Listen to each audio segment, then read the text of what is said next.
Les amis, bonjour. Ravi de vous retrouver pour le Betoria Room du mercredi matin.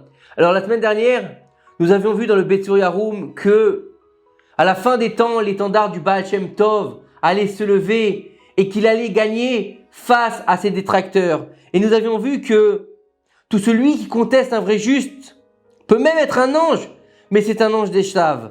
Il peut être un grand érudit, mais c'est Esav. Et donc, quand on est dans le paraître, c'est là qu'apparaissent les problèmes. Il faut savoir que la Gemara nous dit au nom de Rabbi Yoshua ben Levi que la poussière de leurs pieds montait jusqu'au trône de gloire. C'est marqué dans la Torah. C'est-à-dire que cet ange a même le pouvoir d'atteindre le trône de gloire d'Hachem, mais qu'il est simplement de la poussière dispersée. On commence l'étude annuelle du Tanya, le 19 qui se lève, qui se situe toujours dans la semaine de la paracha Vayeshev. Donc nous allons arriver à cette paracha justement. Cette paracha nous parle de quoi? Elle nous parle de Yosef Hatzadik. En disant, ils le prirent en haine et le purent se résoudre à lui parler amicalement. Les frères de Yosef le jalousèrent. Qu'est-ce que ça veut dire tout ça? Qu'est-ce que ça vient nous apprendre? Que les frères jalousèrent Yosef. Ils complotèrent de le faire mourir jusque-là. Et maintenant, venez, tuons-le, jetons-le dans un puits pour que nous dirons, une bête féroce l'a dévoré. Nous verrons ce qu'il y adviendra de ses rêves. Rachi nous dit qu'il est impossible que les frères aient pu dire nous verrons ce qu'il adviendra de ses rêves, puisqu'ils ont dit venez, tuons-le. S'ils le tuent, c'est sûr que ses rêves ne vont pas se réaliser. Et Rachi nous explique qu'en fait c'est Akadosh Baruch Hu qui a dit cela. Eux ils ont dit tuons-le. Et à la fin il est écrit nous verrons ce qui adviendra de ses rêves. C'est-à-dire que nous verrons si c'est ma parole ou votre parole qui se réalisera. Hachem il a dit j'attends de voir la réalisation de ses rêves. C'est exactement ce qui se passera avec le dévoilement du Mashiach et la délivrance finale. Nous devons nous souvenir que les tzadikim furent pourchassés de tout temps. Et de nos jours aussi, on se lève contre les tzadikim, contre les rabbanim, en disant qu'ils racontent n'importe quoi. Et il est écrit dans le Zohar que depuis le jour où le Beth Amikdash a été détruit, il a été décrété que les tzadikim devront souffrir avec la présence divine. Comme elle erre, ils devront errer. Comme les gens méprisent la présence divine, ils les mépriseront aussi. Comme elle est moquée, ils se moqueront d'eux.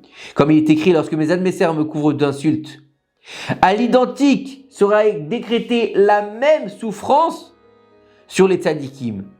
Tout celui qui n'aura pas été dénigré, qui ne s'est pas fait dévorer, doit savoir en fait qu'il n'est probablement pas un vrai tzadik, mais que c'est un rachat et qu'il lui semble qu'il est un tzadik. En fait, c'est que dans le paraître. Il a l'impression d'être un tzadik. Il a une belle barbe, il a un beau chapeau, mais c'est juste quelqu'un de déguisé. Faut savoir que de tout temps, on l'a vu avec les tzadikim, les grands tzadikim qui ont été pourchassés. Par exemple, le Rambam, Rabbi Moshe ben Maïmonide, il fut poursuivi pendant 3 ans. Ses livres furent brûlés. Son nom fut sali. Et il a été dit de lui que c'était un hérétique, un épicurien et un philosophe. On parle du Rambam, du Saint Rambam. Qui sait où se trouvent aujourd'hui ses persécuteurs? Au Gan Eden ou dans un autre endroit? Par contre, le Rambam, il se trouve au-dessus de tous.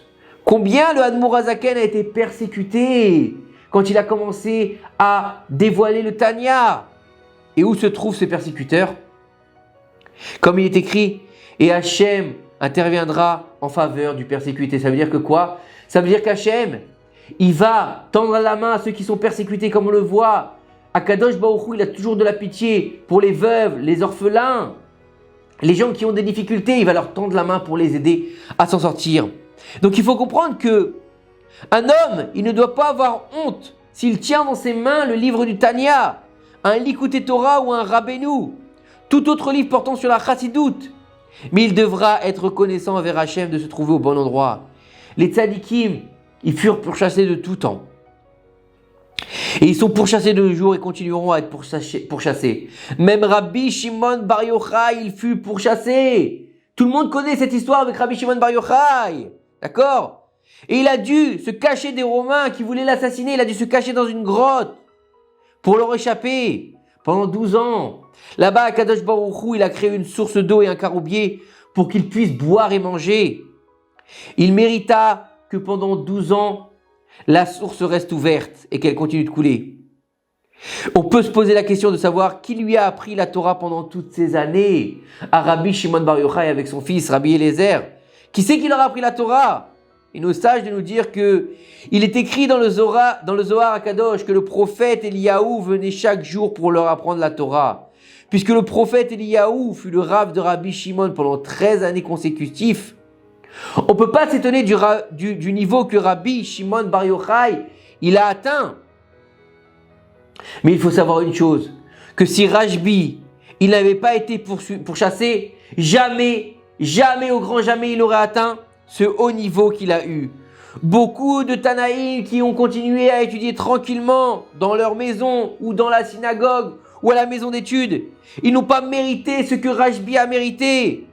C'est cela que Rashbi a répondu à Rabbi Pinchas ben Yair qui lui disait. Qu'est-ce qu'il lui disait Rabbi Pinchas ben Yair? Malheur à moi de te voir dans un tel état. Et Rashbi lui a répondu, au contraire, réjouis-toi pour cela. Heureux sois-tu de m'avoir vu comme ça. Pourquoi? Parce que le corps de Rabbi Shimon Bar Yochai, il était recouvert de plaies après son séjour de 13 ans dans la grotte parce qu'il s'enfonçait jusqu'au cou dans le sable pour apprendre la Torah pour ne pas abîmer ses habits. Donc son corps était marqué par la terre et le sable et les pierres qu'il y avait dans la terre. Il lui a dit, Rashbi lui dit à Rabbi Pinchas ben Yair, est-ce que tu te rappelles quelle était ma situation spirituelle avant mon dévoilement? Eh bien, il faut payer pour toutes les choses que nous voulons obtenir. Donc mes plaisirs sont le prix à payer pour les niveaux qui ont été révélés dans le service divin. Il n'y a que dans la sitra achad, dans l'impureté des folles du mal, que tu reçois gratuitement. Mais pour le reste, il faut travailler. Quelle idée nous pouvons retenir de ça? Quel message nous pouvons retenir de ce qu'a dit Rabbi Shimon Bar Yochai à Rabbi Pinchas ben Yair? Que lorsqu'on veut grandir dans la Torah, lorsqu'on veut construire quelque chose, que ce soit devenir un Rav, qu'on veuille devenir un papa, une maman, qu'on veut devenir quelqu'un aussi tous les jours dans notre travail ou bien dans la société, on a besoin de travailler. Rien ne se fait facilement. On n'acquiert pas les choses sans rien faire. C'est pas tout le monde qui est né avec une cuillère en or dans la bouche. On n'est pas tous là à voir papa, maman qui vont nous donner tout ce qu'on a besoin jusqu'à la fin de notre vie. Non, il faut travailler, quelle que soit la chose pour laquelle on veut réussir, on a besoin de s'investir. Quand on veut trouver une femme, il faut aller la chercher. Quand on veut grandir dans la Torah, il faut étudier. Quand on veut avoir une maison qui fonctionne, on doit s'investir en tant que père, en tant que mari, en tant que femme et en tant que mère, ou sinon ça ne marchera pas. C'est comme ça dans les choses de tous les jours. C'est ce qu'on apprend ici de Rabbi Shimon Bar Yochai, qui lui était celui qui a dévoilé au monde le Razin, le Zohar HaKadosh, qui viendra par la suite être complété par le Tanya du Admor HaZaken. Et le Admor HaZaken aussi, cette persécution qu'il a reçue, lui a permis d'atteindre un niveau exceptionnel et de pouvoir mettre par écrit cet ouvrage incommensurable qui s'appelle le Tanya. À très bientôt, une bonne semaine et que par le mérite de ces quelques paroles de Torah, nous puissions enfin rapprocher la venue du Mashiach, Bimera Be'amnu. Amen. À très bientôt.